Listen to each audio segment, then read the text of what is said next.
l'œuvre de Dieu, le tempérament de Dieu, et Dieu lui-même d'eux.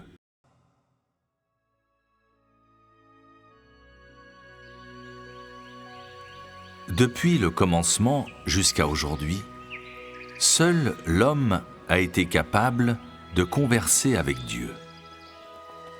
C'est-à-dire, parmi tous les êtres vivants et toutes les créatures de Dieu, nul autre que l'homme a été capable de converser avec Dieu.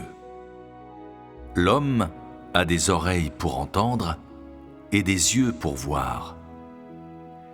Il a le langage et ses propres idées et le libre arbitre. Il possède tout ce qui est nécessaire pour entendre Dieu parler, comprendre la volonté de Dieu et accepter la commission de Dieu. Et ainsi, Dieu confère tous ses vœux à l'homme, voulant faire de l'homme un compagnon qui soit d'accord avec lui et qui puisse marcher avec lui. Depuis qu'il a commencé à gérer, Dieu attend que l'homme lui donne son cœur, qu'il laisse Dieu purifier et équiper son cœur, qu'il laisse Dieu rendre l'homme satisfaisant à Dieu et aimé de Dieu, capable de vénérer Dieu et de s'éloigner du mal. Dieu a toujours espéré et attendu ce résultat. Y a-t-il de tels hommes dans les récits de la Bible?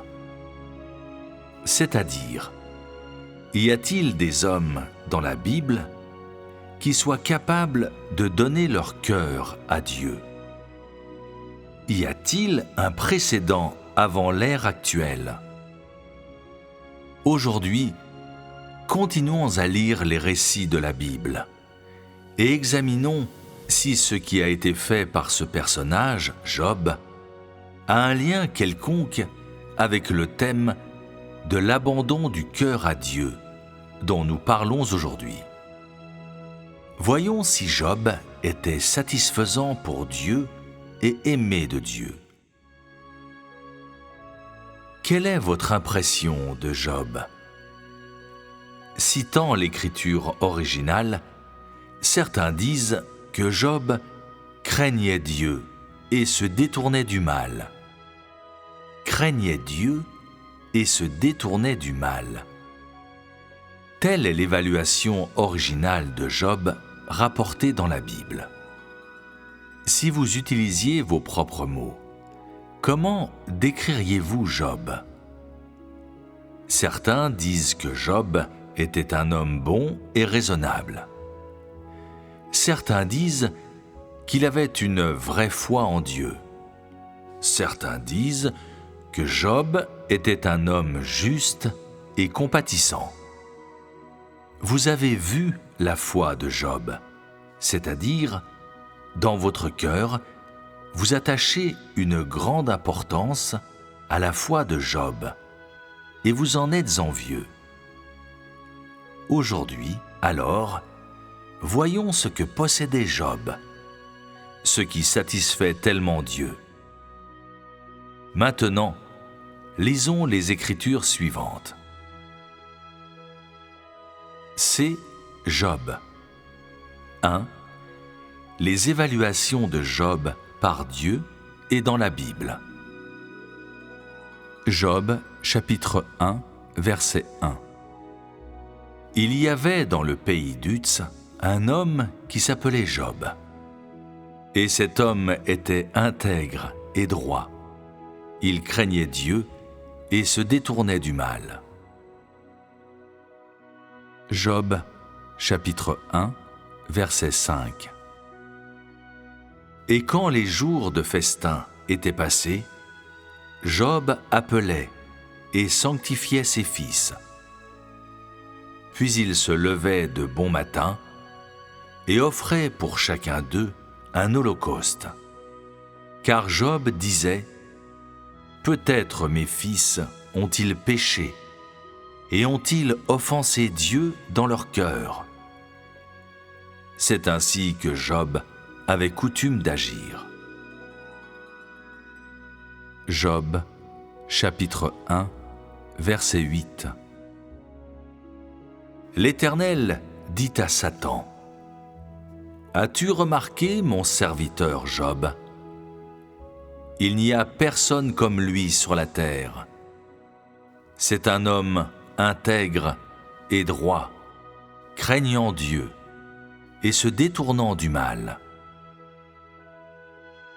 Quel point clé voyez-vous dans ces passages? Ces 3 courts passages des Écritures se rapportent tous à Job. Bien que brefs, ils indiquent clairement quel genre de personne il était. Par leur description du comportement quotidien de Job et de sa conduite, ils disent à tout le monde que, plutôt que sans fondement, l'évaluation de Job par Dieu était bien fondée. Que ce soit l'homme qui évalue Job, Job chapitre 1, verset 1, ou Dieu, Job chapitre 1, verset 8. Ils nous disent que les deux sont le résultat des actions de Job devant Dieu et l'homme. Job chapitre 1, verset 5. Lisons d'abord le premier passage. Il y avait dans le pays d'Uz un homme qui s'appelait Job. Et cet homme était intègre et droit. Il craignait Dieu et se détournait du mal. La première évaluation de Job dans la Bible, cette phrase, est l'évaluation de Job par l'auteur. Naturellement, elle représente également l'évaluation de Job par l'homme, qui est « Et cet homme était intègre et droit. Il craignait Dieu et se détournait du mal. » Ensuite, lisons l'évaluation de Job par Dieu. Il n'y a personne comme lui sur la terre. C'est un homme intègre et droit, craignant Dieu et se détournant du mal. Job, chapitre 1, verset 8. Des deux, l'une vient de l'homme et l'autre vient de Dieu. Les deux évaluations ont le même contenu. On peut donc voir que le comportement et la conduite de Job étaient connus de l'homme et étaient également loués par Dieu. En d'autres termes, la conduite de Job devant l'homme et sa conduite devant Dieu était la même. Il ouvrait son comportement et sa motivation devant Dieu en tout temps, afin que Dieu puisse les observer. Et il était quelqu'un qui craignait Dieu et s'éloignait du mal. Ainsi, aux yeux de Dieu, parmi les gens de la terre, seul Job était intègre et droit, et quelqu'un qui craignait Dieu et s'éloignait du mal. Les manifestations spécifiques de la crainte de Dieu et de l'éloignement du mal par Job dans sa vie quotidienne. Maintenant, regardons les manifestations spécifiques de la crainte de Dieu et de l'éloignement du mal par Job. En plus des passages qui le précèdent et le suivent, lisons aussi Job chapitre 1, verset 5, qui est l'une des manifestations spécifiques de la crainte de Dieu et de l'éloignement du mal par Job. Elle se rapporte à la façon dont il craignait Dieu et s'éloignait du mal dans sa vie quotidienne.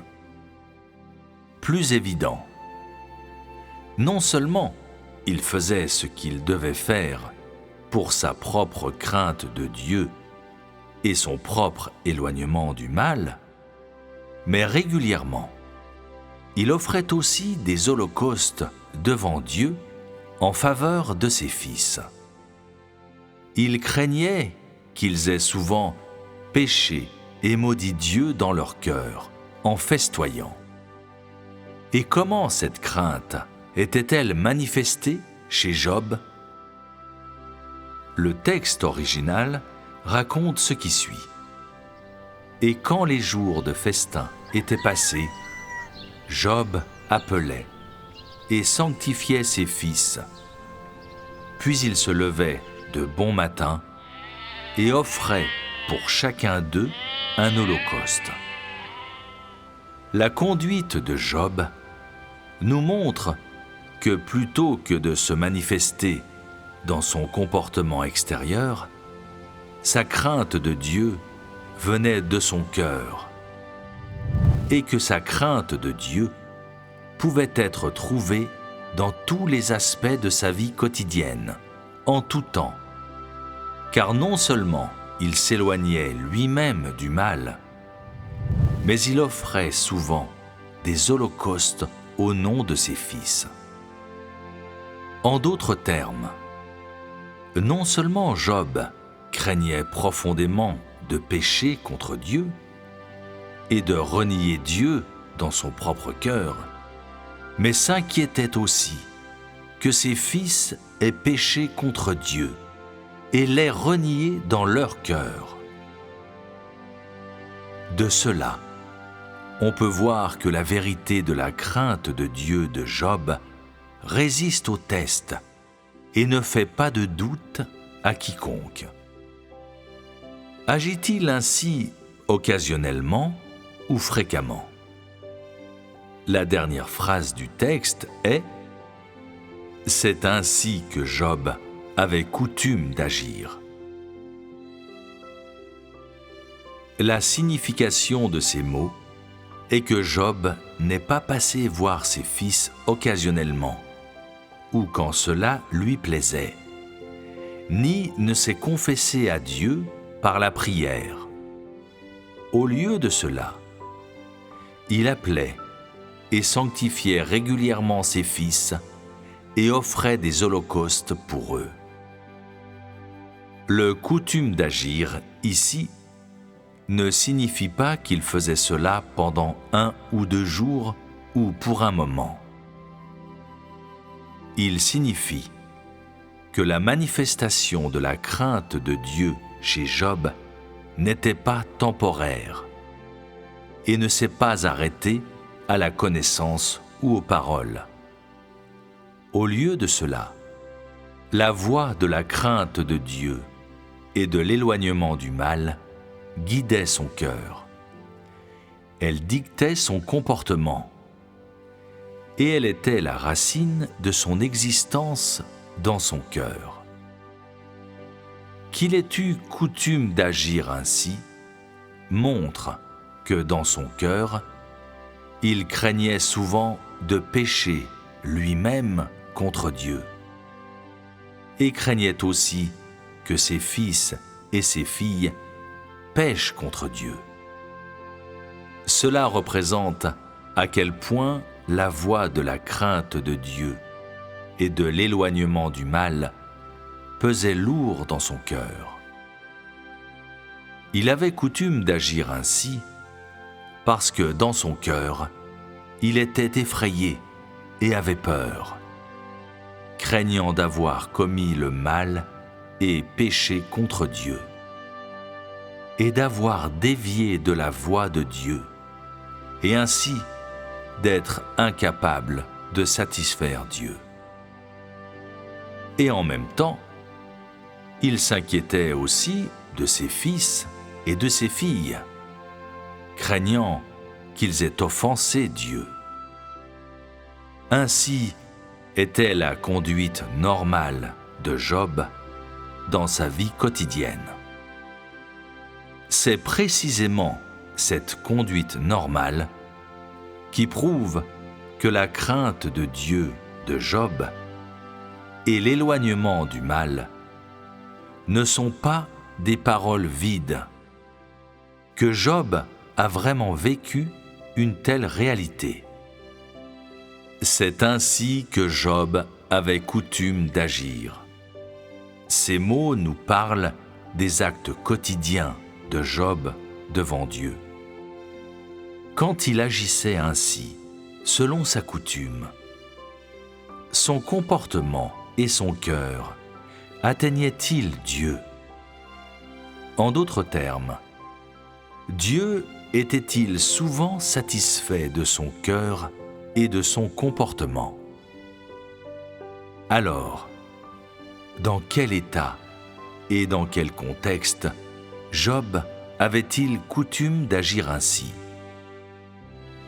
Certains disent que c'est parce que Dieu lui apparaissait souvent que Job agissait ainsi. Certains disent qu'il avait coutume d'agir ainsi parce qu'il voulait s'éloigner du mal. Et certains disent qu'il pensait peut-être que sa fortune n'était pas venue facilement et qu'il savait qu'elle lui avait été accordée par Dieu et qu'il craignait profondément de perdre ses biens comme conséquence d'avoir péché contre Dieu ou de l'avoir offensé. Certaines de ces réclamations sont-elles vraies? De toute évidence, non. Car aux yeux de Dieu, ce que Dieu acceptait et chérissait le plus au sujet de Job, ce n'est pas seulement qu'il avait coutume d'agir ainsi. Plus que cela, c'est sa conduite devant Dieu. L'homme et Satan, quand il fut livré à Satan et tenté.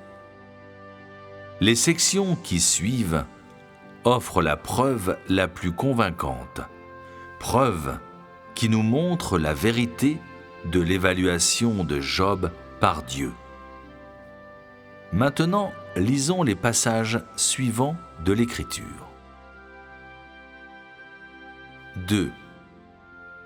Satan tente Job pour la première fois. Son bétail est volé et la calamité frappe ses enfants. A. Les paroles prononcées par Dieu.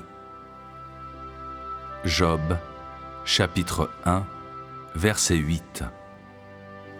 L'Éternel dit à Satan: As-tu remarqué mon serviteur Job? Il n'y a personne comme lui sur la terre. C'est un homme intègre et droit, craignant Dieu et se détournant du mal. Job, chapitre 1, verset 12. L'Éternel dit à Satan: Voici, tout ce qui lui appartient, je te le livre. Seulement, ne porte pas la main sur lui. Et Satan se retira de devant la face de l'Éternel. B. La réponse de Satan. Job, chapitre 1, versets 9-11. Et Satan répondit à l'Éternel: Est-ce d'une manière désintéressée que Job craint Dieu? Ne l'as-tu pas protégé, lui, sa maison et tout ce qui est à lui? Tu as béni l'œuvre de ses mains, et ses troupeaux couvrent le pays. Mais étends ta main, touche à tout ce qui lui appartient, et je suis sûr qu'il te maudit en face. Dieu permet à Satan de tenter Job pour que la foi de Job soit rendue parfaite.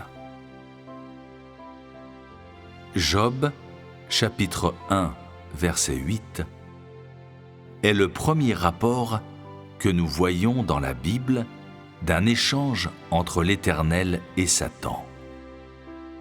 Et qu'est-ce que Dieu a dit ? Le texte original raconte ce qui suit. L'Éternel dit à Satan : « As-tu remarqué mon serviteur Job ? Il n'y a personne comme lui sur la terre. C'est un homme intègre et droit, craignant Dieu et se détournant du mal. » C'était l'évaluation de Job par Dieu devant Satan.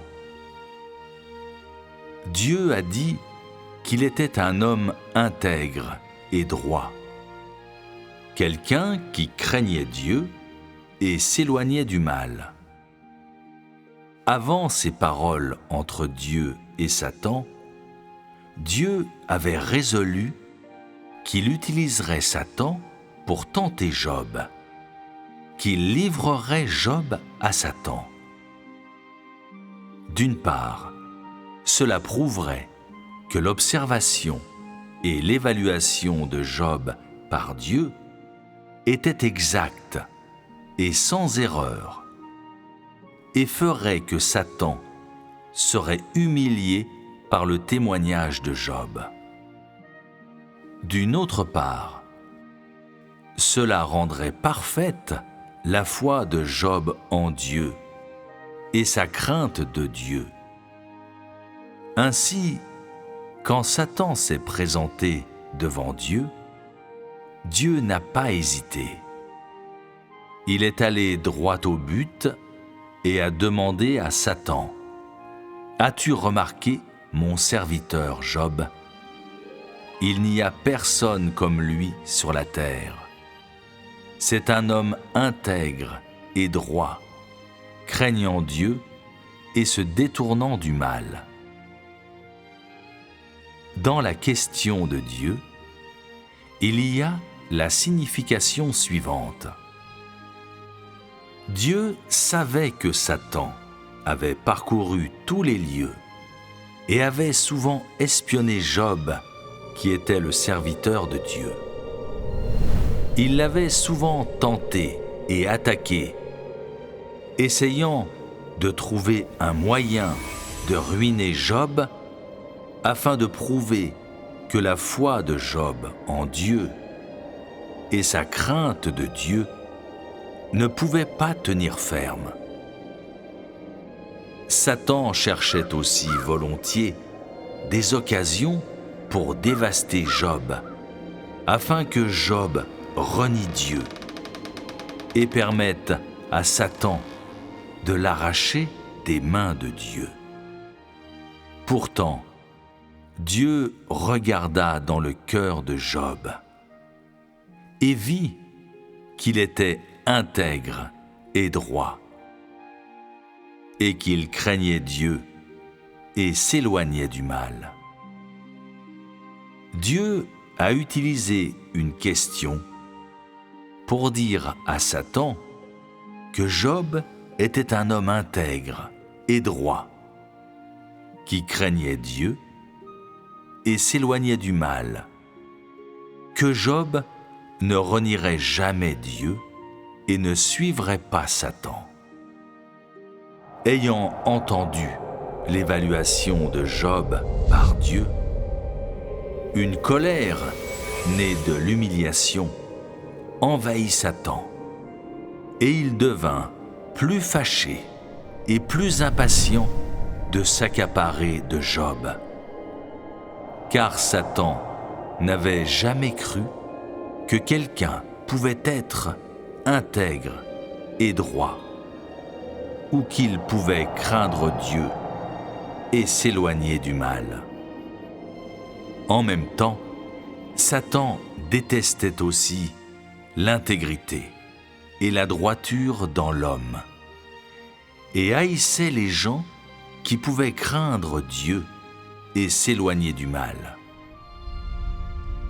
Et ainsi, il est écrit en Job, chapitre 1, versets 9-11, « Et Satan répondit à l'Éternel, « Est-ce d'une manière désintéressée que Job craint Dieu? Ne l'as-tu pas protégé, lui, sa maison et tout ce qui est à lui? Tu as béni l'œuvre de ses mains, et ses troupeaux couvrent le pays.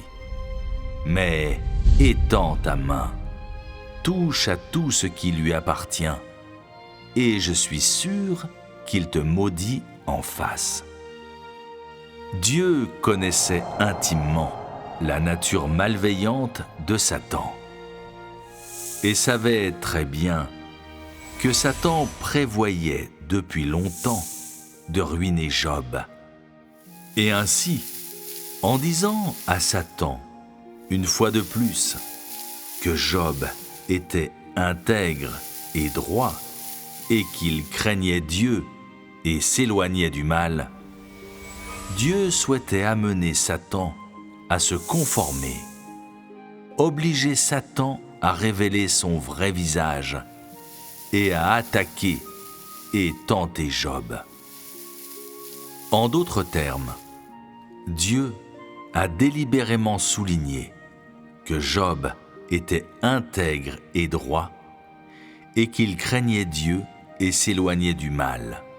Et par ce moyen, il a obligé Satan à attaquer Job à cause de la haine et de la colère de Satan, inspirée par le fait que Job était un homme intègre et droit qui craignait Dieu et s'éloignait du mal.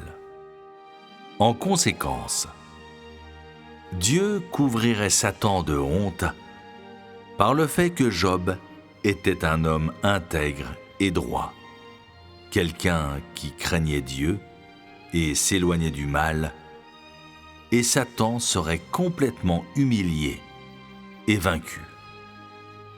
Après cela, Satan ne douterait plus de l'intégrité et de la droiture de Job, ni de sa crainte de Dieu et de son éloignement du mal.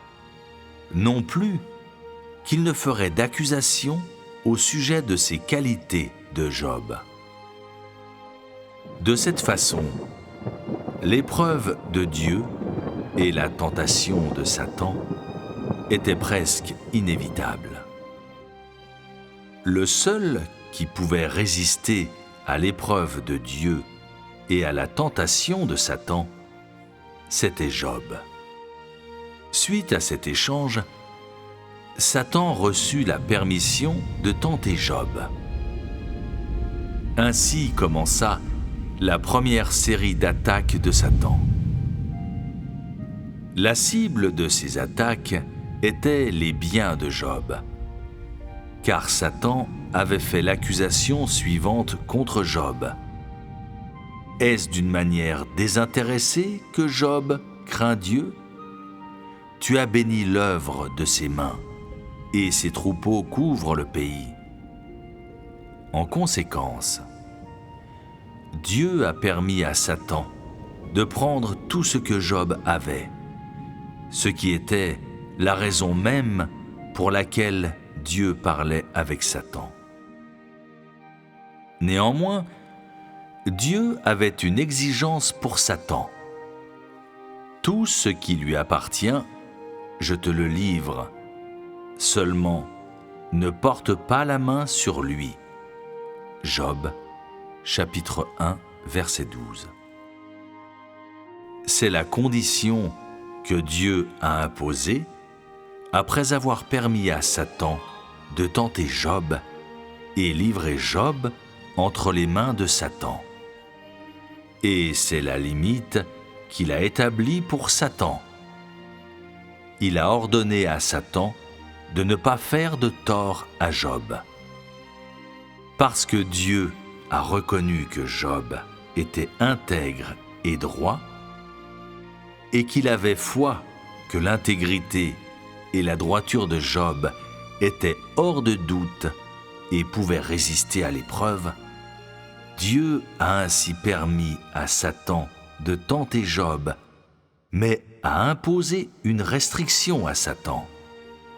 Satan était autorisé à saisir tous les biens de Job, mais il ne pouvait pas lever la main sur lui. Qu'est-ce que cela signifie ? Cela signifie que Dieu n'avait donc pas complètement livré Job à Satan. Satan pouvait tenter Job par tous les moyens qu'il voulait, mais il ne pouvait pas blesser Job lui-même, pas même un cheveu sur sa tête, parce que tout de l'homme est contrôlé par Dieu.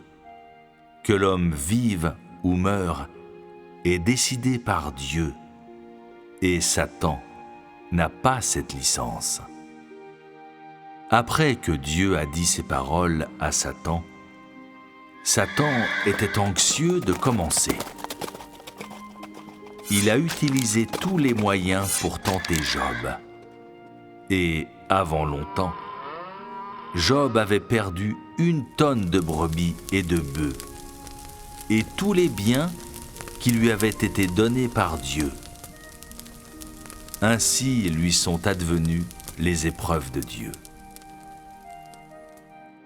Bien que la Bible nous parle des origines de la tentation de Job, est-ce que Job lui-même, celui qui était soumis à ces tentations, était conscient de ce qui se passait?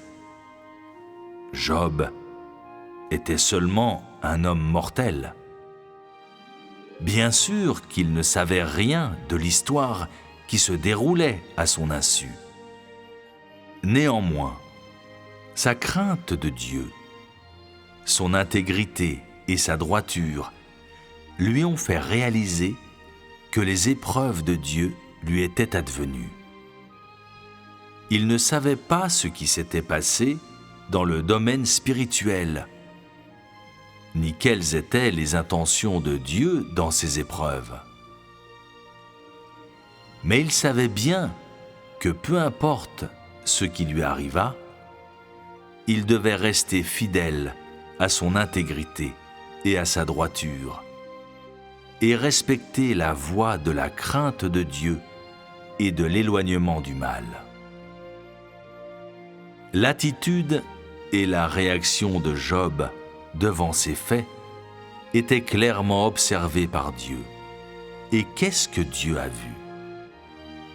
Il a vu le cœur de Job, qui craignait Dieu parce que depuis le début jusqu'au moment où Job a été éprouvé, le cœur de Job est resté ouvert à Dieu. Il a été exposé devant Dieu. Et Job n'a pas renoncé à son intégrité ou sa droiture, ni n'a rejeté la voie de la crainte de Dieu et de l'éloignement du mal, ni ne s'en est détourné. Et rien n'était plus gratifiant pour Dieu. Maintenant, nous regarderons quelle tentation Job a subie et comment il a traité ses épreuves. Lisons les Écritures. C. La réaction de Job. Job, chapitre 1, versets 20-21. Alors Job se leva, déchira son manteau et se rasa la tête. Puis, se jetant par terre, il se prosterna et dit : « Je suis sorti nu du sein de ma mère, et nu je retournerai dans le sein de la terre. L'Éternel a donné et l'Éternel a ôté. Que le nom de l'Éternel soit béni. » Que Job assume de remettre tout ce qu'il possède provient de sa crainte de Dieu. Après que Dieu a dit à Satan « Tout ce qui lui appartient, je te le livre, seulement ne porte pas la main sur lui », Satan se retira. Peu de temps après quoi, Job subit des attaques soudaines et violentes.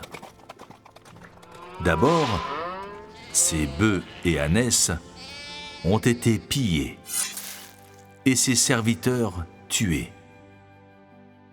Ensuite, ses brebis et ses serviteurs furent brûlés jusqu'à la destruction.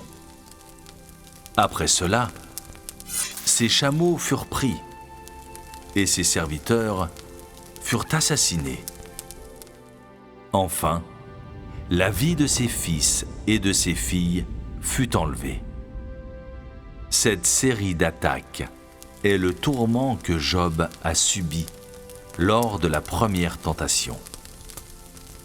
Comme commandé par Dieu, au cours de ces attaques, Satan n'a ciblé que les biens de Job et ses enfants, et n'a pas fait de tort à Job lui-même. Néanmoins, Job a été transformé instantanément d'un homme riche qui possédait de grandes richesses à quelqu'un qui n'avait rien. Personne n'aurait pu résister à ce coup surprise, étonnant, ou réagir correctement. Pourtant, Job a démontré son côté extraordinaire. Les Écritures rapportent ce qui suit. Alors Job se leva, déchira son manteau et se rasa la tête. Puis, se jetant par terre, il se prosterna. Ce fut la première réaction de Job après avoir appris qu'il avait perdu ses enfants et tous ses biens. Surtout, il n'a pas eu l'air surpris, ni n'a paniqué. Encore moins a-t-il exprimé de la colère ou de la haine. Tu vois alors que dans son cœur, il avait déjà reconnu que ces désastres n'étaient pas un accident ou nés de la main de l'homme, et encore moins l'arrivée de la rétribution ou de la punition. Au lieu de cela, les épreuves de l'Éternel lui étaient advenues. C'est l'Éternel qui voulait prendre ses biens et ses enfants. Job était très calme et lucide alors. Son humanité intègre et droite lui permettait de prendre rationnellement et naturellement des décisions et de faire des jugements exacts sur les désastres qui s'étaient abattus sur lui, et par conséquent, il se comportait avec un calme inhabituel. Alors Job se leva, déchira son manteau et se rasa la tête. Puis, se jetant par terre, il se prosterna. Déchira son manteau signifie qu'il était dévêtu et qu'il ne possédait rien. Se rasa la tête signifie qu'il était retourné devant Dieu comme un bébé nouveau-né. Se jetant par terre, il se prosterna signifie qu'il était venu au monde nu et, toujours dénué de tout à l'heure qu'il était, il est retourné à Dieu comme un bébé nouveau-né. Aucune créature de Dieu n'aurait pu adopter l'attitude de Job devant tout ce qui lui est arrivé. Sa foi en l'Éternel dépassait le domaine de la croyance. C'était sa crainte de Dieu et son obéissance à Dieu, et non seulement il était capable de rendre grâce à Dieu par ce qu'il lui avait donné, mais aussi par ce qu'il avait repris. De plus, il a été capable de prendre l'initiative de remettre tout ce qu'il possédait, y compris sa vie. La crainte et l'obéissance de Job envers Dieu sont un exemple pour l'humanité, et son intégrité et sa droiture étaient le sommet de l'humanité que l'homme devrait posséder. Bien qu'il n'ait pas vu Dieu, il a réalisé que Dieu existait vraiment. Et à cause de cette réalisation, il craignait Dieu. Et à cause de sa crainte de Dieu, il était capable d'obéir à Dieu. Il donna toute liberté à Dieu de prendre tout ce qu'il avait. Mais il resta sans plainte et tomba devant Dieu et lui dit qu'à ce moment précis, même si Dieu réclamait sa chair, il lui permettrait volontiers de le faire sans se plaindre. Sa conduite entière était due à son humanité intègre et droite. Autrement dit, grâce à son innocence, son honnêteté et sa bonté, Job a fait preuve de constance dans sa réalisation et son expérience de l'existence de Dieu. Et sur cette base, il s'est fait des exigences et a normalisé sa pensée, son comportement, sa conduite et ses principes d'action devant Dieu selon la direction de Dieu sur lui et les actes de Dieu qu'il avait vus parmi toutes choses. Au fil du temps, ces expériences ont causé en lui une crainte de Dieu réelle et vraie et l'ont fait s'éloigner du mal. C'était la source de l'intégrité à laquelle Job tenait fermement. Job possédait une humanité honnête, innocente et bonne, et il avait une expérience réelle de la crainte de Dieu, de l'obéissance à Dieu et de l'éloignement du mal, ainsi que la connaissance que l'Éternel a donnée et l'Éternel a ôtée. C'est seulement à cause de ces choses qu'il fut capable de tenir bon et de témoigner au milieu de telles attaques virulentes de Satan. Et c'est seulement à cause d'elles qu'il fut capable de ne pas décevoir Dieu et de donner une réponse satisfaisante à Dieu quand les épreuves de Dieu lui sont advenues. Bien que la conduite de Job au cours de la première tentation fut très simple, les générations suivantes n'étaient pas assurées d'atteindre une telle simplicité, même après toute une vie d'efforts, et ne possédaient pas nécessairement non plus la conduite de Job décrite ci-dessus.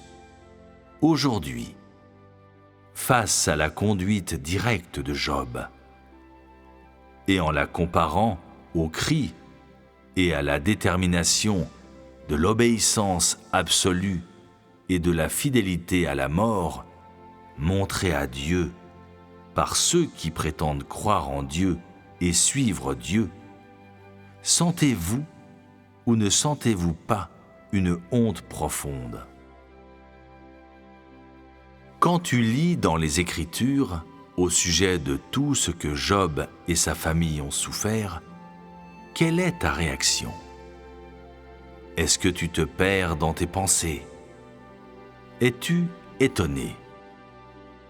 Les épreuves qui sont arrivées à Job pourraient-elles être décrites comme horrifiantes?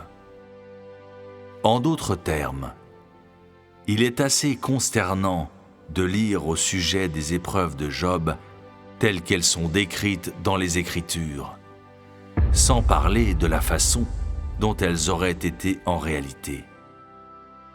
Tu vois alors que ce qui arriva à Job n'était pas un exercice d'entraînement, mais une véritable bataille, avec de véritables fusils et balles. Mais par qui a-t-il été soumis à ces épreuves? Elles étaient bien sûr réalisées par Satan. Elles étaient personnellement réalisées par Satan, mais elles étaient autorisées par Dieu. Dieu a-t-il dit à Satan par quel moyen tenter Job? Il ne lui a pas dit. Dieu lui a seulement imposé une condition. Après quoi, la tentation est arrivée à Job. Quand la tentation est arrivée à Job, elle a donné aux gens un sens du mal et de la laideur de Satan, de sa méchanceté et de sa haine pour l'homme et de son inimitié envers Dieu. En cela, nous voyons que les mots ne peuvent pas décrire à quel point, justement, cette tentation était cruelle.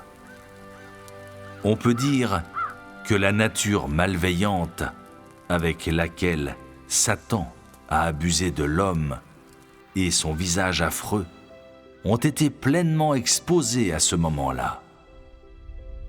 Satan a profité de cette occasion. L'occasion fournie par la permission de Dieu pour soumettre Job à des abus frénétiques et impitoyables, dont la méthode et le niveau de cruauté, à la fois, sont inimaginables et complètement intolérables pour les gens d'aujourd'hui. Plutôt que de dire que Job fut tenté par Satan et qu'il a tenu bon dans son témoignage pendant cette tentation, il est préférable de dire que dans les épreuves qui lui étaient fixées par Dieu, Job s'est lancé dans une lutte contre Satan pour protéger son intégrité et sa droiture et pour défendre sa voie de la crainte de Dieu et de l'éloignement du mal. Dans cette lutte, Job a perdu 1 tonne de brebis et de bétail. Il a perdu tous ses biens et il a perdu ses fils et ses filles. Mais il n'a pas abandonné son intégrité, sa droiture ou sa crainte de Dieu. En d'autres termes, dans cette lutte contre Satan, il a préféré être privé de ses biens et de ses enfants plutôt que de perdre son intégrité, sa droiture et sa crainte de Dieu. Il a préféré s'attacher à l'essentiel de ce que signifie être un homme. Les Écritures fournissent un compte-rendu concis de l'ensemble du processus par lequel Job a perdu ses biens et décrivent aussi la conduite et l'attitude de Job. Ces récits laconiques et succincts donnent l'impression que Job était presque détendu face à cette tentation. Mais si ce qui s'est réellement passé devait être recréé, sans parler de la nature malveillante de Satan, alors les choses ne seraient pas aussi simples ou faciles comme ces phrases le décrivent. La réalité était de loin plus cruelle. Tel est le niveau de dévastation et de haine avec lequel Satan traite l'humanité. et tous ceux qui sont approuvés par Dieu. Si Dieu n'avait pas demandé à Satan de ne pas nuire à Job, Satan l'aurait sans aucun doute tué sans aucun scrupule. Satan ne veut pas que quiconque adore Dieu, ni ne souhaite que ceux qui sont justes aux yeux de Dieu et ceux qui sont intègres et droits puissent continuer à craindre Dieu et à s'éloigner du mal. Que les gens craignent Dieu et s'éloignent du mal signifie qu'ils s'éloignent de Satan et l'abandonnent. Et ainsi, Satan a profité de la permission de Dieu pour empiler toute sa rage et sa haine sur Job sans pitié. Tu vois alors le grand tourment que Job a souffert, de l'esprit à la chair, du dehors au dedans.